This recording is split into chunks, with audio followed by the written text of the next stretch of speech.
Hello दोस्तों, आप लोग कैसे हैं। उम्मीद है अच्छा होंगे, मस्त होंगे, घर पे रह कर पढ़ाई कर रहे होंगे। आज जो हम पढ़ेंगे वह मनी एंड बैंकिंग पढ़ेंगे, जो कि एक महत्वपूर्ण चैप्टर है ना, मैक्रो इकोनॉमिक्स क्लास 12 का। ठीक है, तो आज हम मनी एंड बैंकिंग देखेंगे। ठीक है, तो चलिए नए चैप्टर शुरू करते हैं एक नई उम्मीदों के साथ।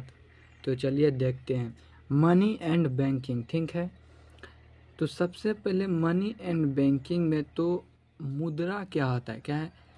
आप जो बाज़ार जाते हैं, कुछ खरीदते हैं, तो वो मुद्रा क्या है, उसे हम कैसे परिभाषित, ये एक नंबर में पूछ लेता है मुद्रा किसे कहते हैं। तो मुद्रा क्या है, मुद्रा है एक वस्तु मुद्रा एक वस्तु जो विनिमय के माध्य रूप में समान रूप से स्वीकार की जाती है, उसे मुद्रा कहते हैं। मतलब मुद्रा एक वस्तु है जो विनिमय के माध्य में समान रूप से स्वीकार किया जाए। और विनिमय का मतलब समझ रहे होंगे कि मतलब लेन देन, वस्तुओं का लेन देन, आदान प्रदान को ही विनिमय कहते हैं।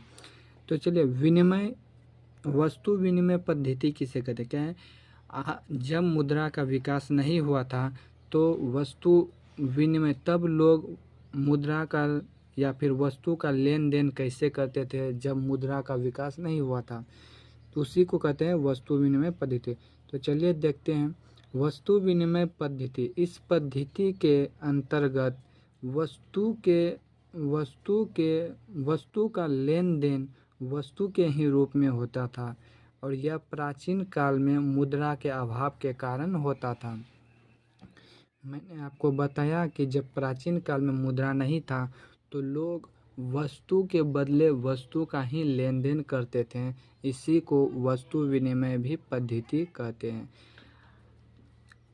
वस्तु विनिमय पद्धति की कुछ कमी है, जो कि 5 नंबर के लिए एक महत्वपूर्ण सवाल उठता है किसी भी एग्जाम में। तो आप इसे देखिए, वस्तु विनिमय पद्धति की कमी। पहला तो यह है आवश्यकताओं के दोहरे सहयोग। क्या है, आवश्यकताओं के दोहरे सहयोग का मतलब क्या आप समझ रहे हैं, इसे मैं बता रहा हूँ। इससे अभिप्राय, वस्तु विनिमय पद्धति में लेन देन संभव होने के लिए दोनों व्यक्ति के पास उस वस्तु की मौजूदगी से है जिसकी आवश्यकता दोनों से है।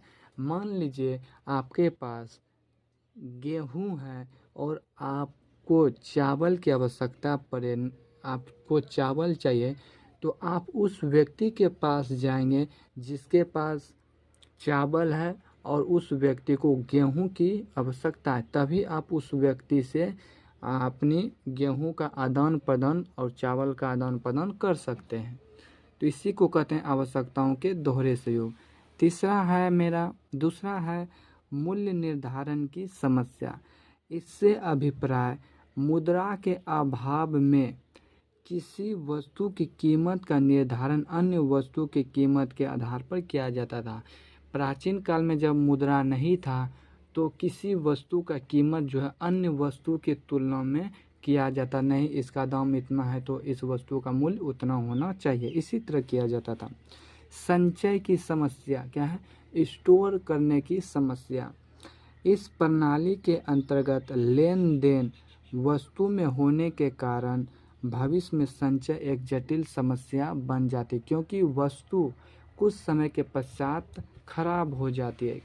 ठीक है, मतलब विनिमय प्रणाली में जो वस्तु का लेन देन होता था, तो वस्तु है तो कुछ समय के पश्चात वह नष्ट हो जाता था, इसलिए उसे अधिक समय तक भविष्य में संचय करने के लिए संचय नहीं कर सकते थे। यह भी एक बहुत बड़ा समस्या है। अधिक खर्चीली विधि, क्या है, वस्तु विनिमय पद्धति एक अधिक खर्चीली विधि है। कैसे, इस प्रणाली के अंतर्गत आवश्यकताओं के दोहरे सहयोग के कारण अधिक श्रम, अधिक समय और अधिक पूंजी लगती है। ठीक है, मतलब कि आवश्यकताओं के दोहरे सहयोग के दौरान जो हमें अधिक समय लगता है, अधिक पूंजी लगता है और लागत भी अधिक पड़ता है। अविभाज्यता की समस्या मतलब कि इसे विभाजित नहीं किया जाता है जिस वस्तु को। इस प्रणाली के अंतर्गत लेन देन तब बहुत मुश्किल हो जाती है जब वस्तु का विभाजन संभव नहीं है। क्या है? वस्तु विनिमय पद्धति के अंतर्गत लेन देन तब और मुश्किल हो जाता है जब किसी वस्तु का विभाजन संभव नहीं है।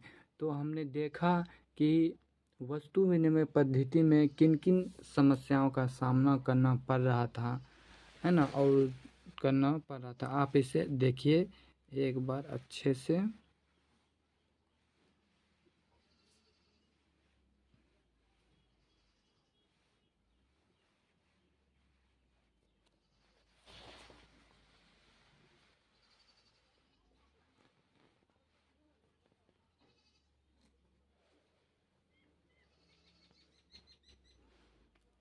आज के लिए बस इतना ही, आगे कल देखेंगे।